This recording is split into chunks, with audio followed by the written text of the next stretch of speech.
Killer on a White Horse, A Story of the Evening Watchman by Ned DeHaan. The audiobook, made available on BlackBoxOnlineRadio. Please like and subscribe. Chapter 14. Another pounding came on the door at the Birch Bark Motel. Joanna was still in the shower, and Barry could hear the water running. As soon as the pounding started, the water turned off. It was too early for the housekeeper to come by. Barry was a weekly rate resident, so they only sent someone to make up the room once a week. That was on Wednesdays. Barry was in bed and the TV was on. He grabbed the remote control and shut it off. "Who is it?" he asked through the wall. "Your Lord and Savior," said a familiar voice, but not too familiar.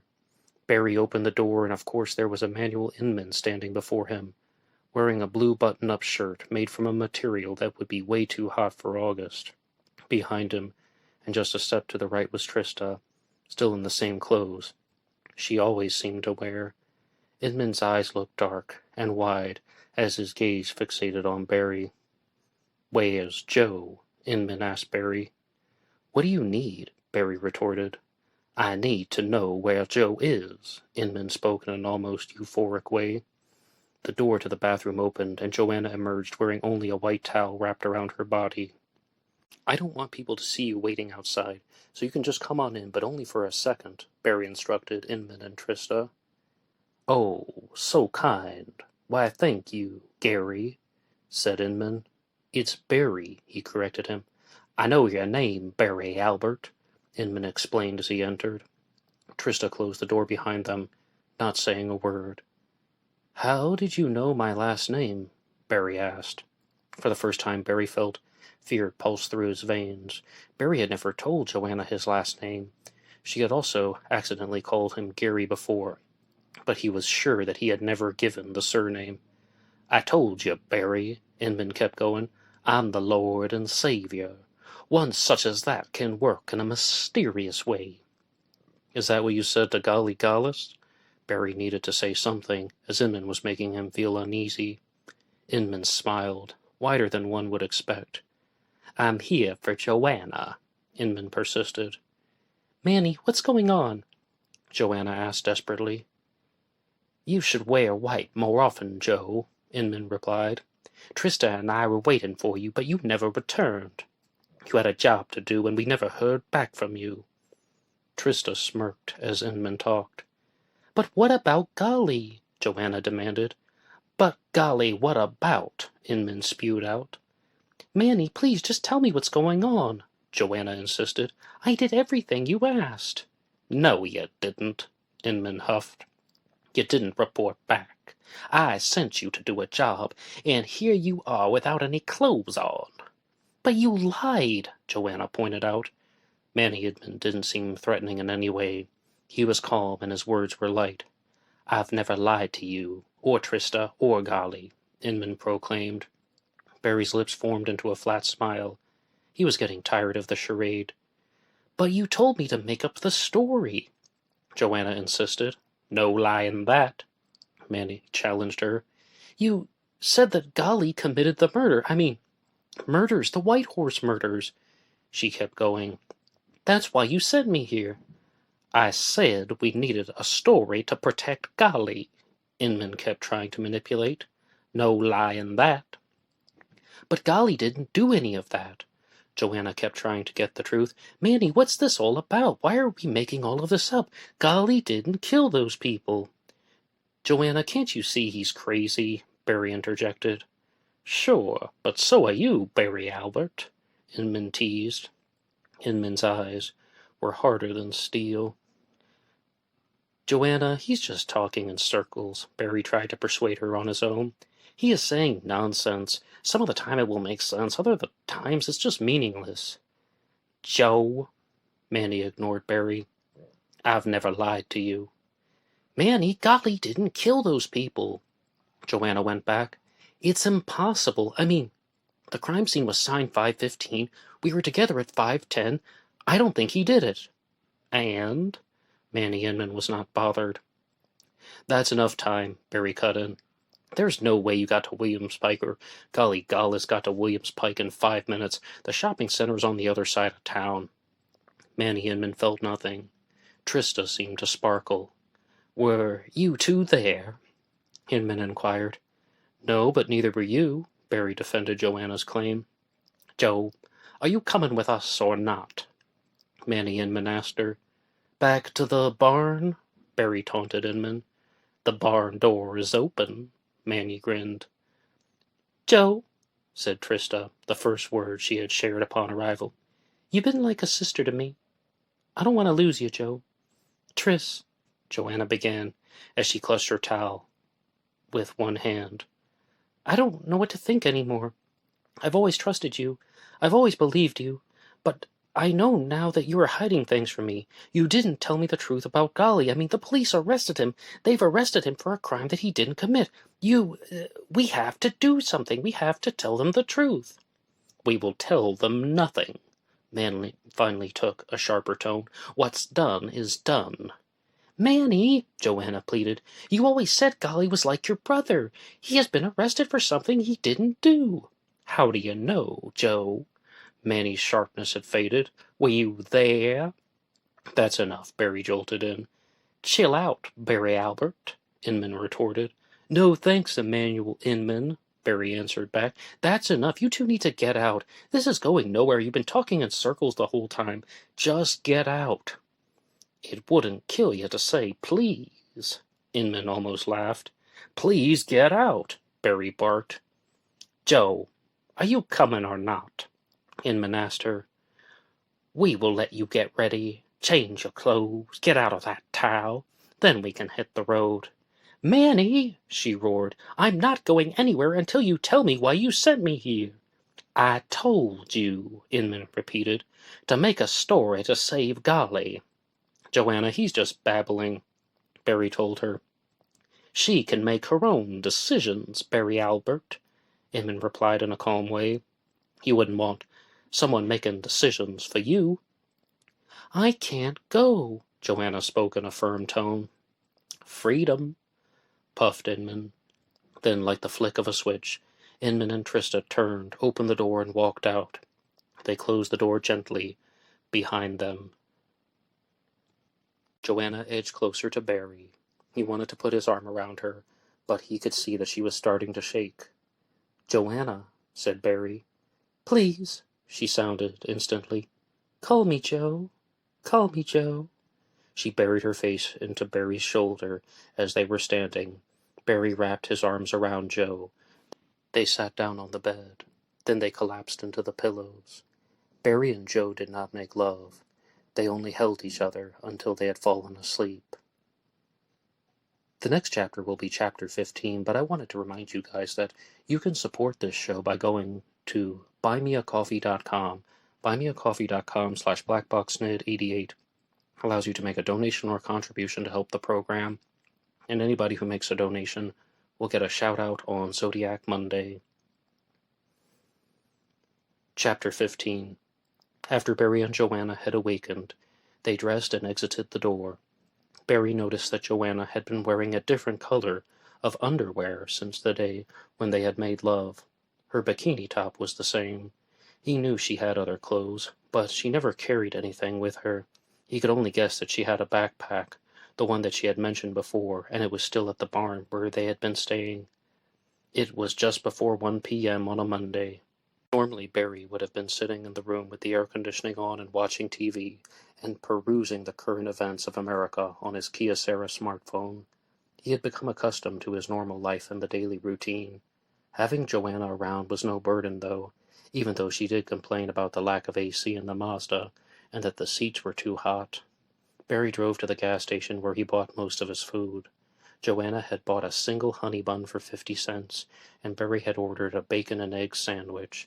From that point onward, they drove to the police station in Williamsport. They had to tell the police that Golly Gullis was innocent.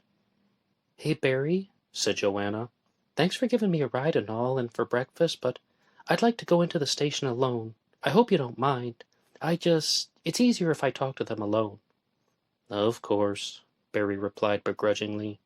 In all seriousness, he greatly desired to be in the room with her when she was talking with the police, but he didn't want to push the boundaries. Joanna was on his good side, or rather, he was on her good side. Joanna had invigorated his senses. It was hard to explain, but Barry even felt that holding her in the morning and falling asleep intertwined was better than the love-making they had done previously. "I'm going to walk around for a bit, though," Barry added. "It's going to be too hot sitting here." "It's August. I don't blame you," Joanna concurred. Barry noticed a drugstore not too far away. He walked toward the shop and went inside. He emerged 6 or 7 minutes later with a tall energy drink. Barry totally didn't need it. He was rather full of coffee, Diet Cola, and the sandwich, but he didn't want to just sit in the car like a stationary object. As he crossed the parking lot back to the red Mazda, he saw Joanna already outside. "Barry!" she murmured. "What is it?" he asked. "They told me to get out," she retorted. "They said to get out. We know what we're doing and we don't need to hear anything from you. That's all they said. What is their problem? What's wrong with them?" "What? Who's they? Who'd you talk to?" Barry inquired further. "There was a woman at the front desk and an officer, like, wearing the blue uniform," Joanna went on. "I mean, he was rude, and I was like, I have information about Robert Gollish and the White Horse murder case. And they were like, what are you talking about? And I was like, I need to talk to someone. But they were like, well, we know what we're doing, and we don't need to hear anything from you." "I didn't expect that," Barry huffed. "Me neither," said Joanna. "I knew they wouldn't want to hear from me, but I thought they would at least listen to it before they rejected me. I mean, they have the wrong person in jail. What do we do now?" "Check the news for updates," Barry suggested. "Do you have data on your phone?" she asked. "Nah, but there's some Wi-Fi in the store, right over here. Perhaps they don't mind if we just stand in the airlock. It's too hot out here." They walked back toward the drugstore, and Barry waited until the bars on his phone had signal from the Wi-Fi. They read through the updates on the White Horse murders, but all the info was from the morning. Nothing new had been reported. "Journalists," Joanna almost grunted. "What?" Barry was caught off guard. "We're like reporters," she furthered. "If the police won't talk to us, maybe the journalists will, or the radio station, KBBR. "Do you mean WBBR?" Barry corrected her. "It's 101.9 around here." "Whatever." She brushed it off. "That was the website you were reading, right?" "Yeah, but where are you going with this, Joe?" Barry questioned. "Well, this is what people do in the movies," Joanna elaborated. "They talk with newspapers or TV or the radio." "Radio, huh?" Barry thought for a second. Joanna looked at him deeply. "You are thinking about something?" she asked. "WBBR," said Barry. "The White Horse Killer has a connection to the letter W. At 2 crime scenes that I was reading up on, both the male victims had a W carved into their bodies. The letters were like from those weird crypto puzzles or whatever they had, the ones that were mailed into WBBR. Do you think it's a sign or a signal? Do you think the real killer was a former employee of the radio station?" "Your guess is as good as mine," said Joanna. "I grew up watching crime shows, and I can say that detectives on TV, like in fictional shows, they go with their gut instincts, but when I say watch something about real life, I mean like forensics, they would have to wait for the hard evidence before they could make those determinations." "Oh, good thinking," said Barry. Chapter 16. Barry was in an awkward position. He felt like Joanna was mostly harmless. However, he didn't feel safe leaving her alone in the motel room. He certainly wouldn't have said that out loud, for Barry liked having Joanna around recently. He didn't want to damage the rapport they had established. It also wasn't easy to admit, but there was some exhilaration about having Joanna, watching her, and seeing her choose to be with him over Emmanuel Inman. Barry had a hunch that Inman didn't care about Joanna. He was obviously more passionate about Trista. Barry didn't know them at all, but that was the suspicion that he had formulated. It was 3:45 p.m. Barry was just about to start his shift. He convinced Joanna to join him for a night as the evening watchman and the evening watch lady. Joanna was already covered in sweat once they had arrived. From 8 to 4 the warehouse was left unguarded, and Monday through Friday Todd would relieve Barry at midnight. The weekenders at the warehouse were a constant revolving door of individuals. 3:45 p.m. but Barry didn't know their names, as they worked on different days. "So, what do you do all day?" Joanna asked Barry. "This is it," he said. The red Mazda was parked in its usual space. The sun was behind a set of clouds, and waited patiently to return. But the temperature of August was still showing through the gray matter in the sky. "You sit here every day for 8 hours," Joanna kept questioning. "Not every day, 5 days a week," Barry corrected her. "So, where's the nearest store?" Joanna wondered. "The one we passed on the way in," Barry stated. "That gas station has a convenience mart. It's not as good as the one near the birch bark. I mean, they don't even have hot sandwiches." "Mind if I take a walk?" Joanna grumbled. "Not gonna lie, I'm already bored." "I don't mind," Barry agreed. "But you said you wanted to make those phone calls to the radio station and the newspaper. Maybe better to do that now, like before 5 p.m. Then after 7 it gets cooler. Better time for walking to the store." Joanna scoffed. "Sure thing, Daddy," she sneered at all of Barry's recommendations. "But I'm taking the phone into the shade. I'm going to sit under that tree." Barry's body tensed when she called him Daddy. Not only had he heard about her father's attitude, and that was the reason why she left Philadelphia, but he would never forget for the rest of his days when she had called him Daddy in bed. Barry had his book, Candide by Voltaire. He opened it up again, but he still wasn't reading it. While Joanna sat under the tree, Barry began to contemplate the encounter he had with Inman. He opened the jug of iced coffee, black cold brew, and he held the book in one hand and the coffee in the other. He glanced back at Joanna as she was flipping through his phone. Barry didn't have data, so Joanna had written down all the numbers that she had wanted to call. All he wanted to do was figure out what had Inman been doing the whole time. Barry wanted to dismiss him as nothing more than a babbling kook, and in Barry's mind he was. However, there was something else Barry couldn't get over about how calm and collected Trista was. Something about their relationship was concerning. Barry began to ponder if Trista actually was the manipulator. All Inman did was talk in circles. Joanna was trying to persuade him to answer questions, but all he did was ramble. Inman seemed smart, but he also seemed deranged. Joanna had told Barry that Inman was a genius. She stated that he was an artist, but Barry hadn't seen any of his creations. Inman clearly wasn't brain-dead. Barry felt that with certainty. But Trista? What secrets did she hold? She had taken a stand behind Inman. She was much more focused than he was. Barry began to imagine a chessboard. Perhaps Inman was not the king. Maybe, just maybe, Trista was the queen. Inman might have been a knight. Gali was the rook, or the castle, the brawn of the operation. What did that make Joe? A pawn? Who's the real king and queen? Barry thought silently. Chapter 17. Joanna was frustrated. She was now sitting in the car, and Barry could see the tension emitting from his new partner on the job. "I don't believe it," she muttered.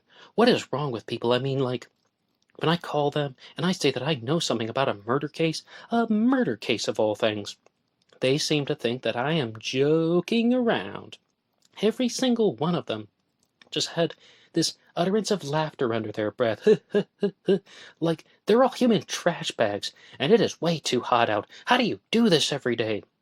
5 days a week, Barry corrected her. "Shut up," she snapped. "Hey, don't tell me to shut up," he countered. "I'm sorry, Barry," she replied. "I didn't mean that. It's getting too hot out. I mean, how do you do this all the time?" "I listen to shows, I read, and I drink cold beverages," Barry explained. "Yeah, huh?" She paused. "Can I give you a blow-job?" "What?"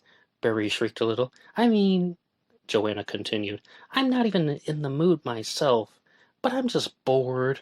I'm all hot and sweaty," Barry responded. "That's your answer?" Joanna almost barked again. "Handjob, then?" I would really rather shower first," Barry sounded. Joanna fell back against the black interior seat of the Mazda. "I know," she said. "I would too. I mean, I would rather you shower first, too. It's just the heat." "Joe, it's only been an hour," Barry pointed out.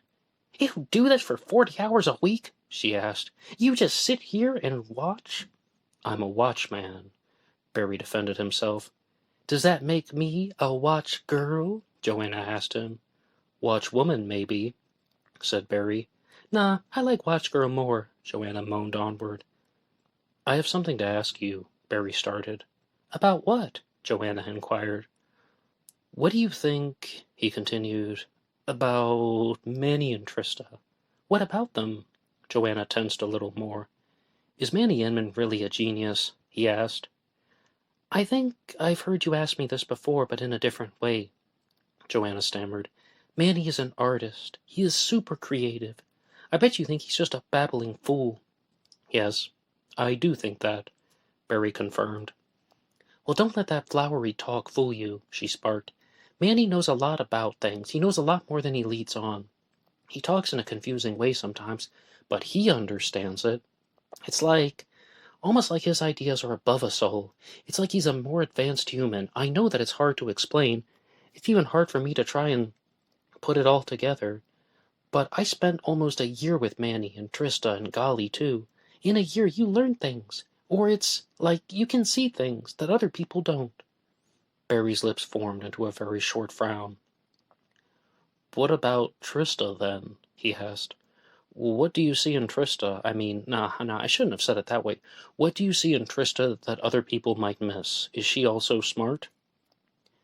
"I can't get into everything," said Joanna. "Why not?" Barry asked. "They walked away from you." "Now you sound like them," she retorted. "Just like them saying, 'Your father let you down, but I'm here for you. Someone isn't there for you, but I will always be there for you.' Barry, that's not very original." "All I wanted to know is, what is Trista all about?" Barry pressed. In all seriousness, he didn't like hearing that comparison between his line of questioning and Manny's manipulations. Joanna's words could sometimes cut through him like the blade of a fishing knife. Normally Barry would never have compared himself to Manny. He would have expected that Manny Inman was a pure contrast to him, but as Joanna said those words he began to wonder if she was right. He would never let Joe see that, though.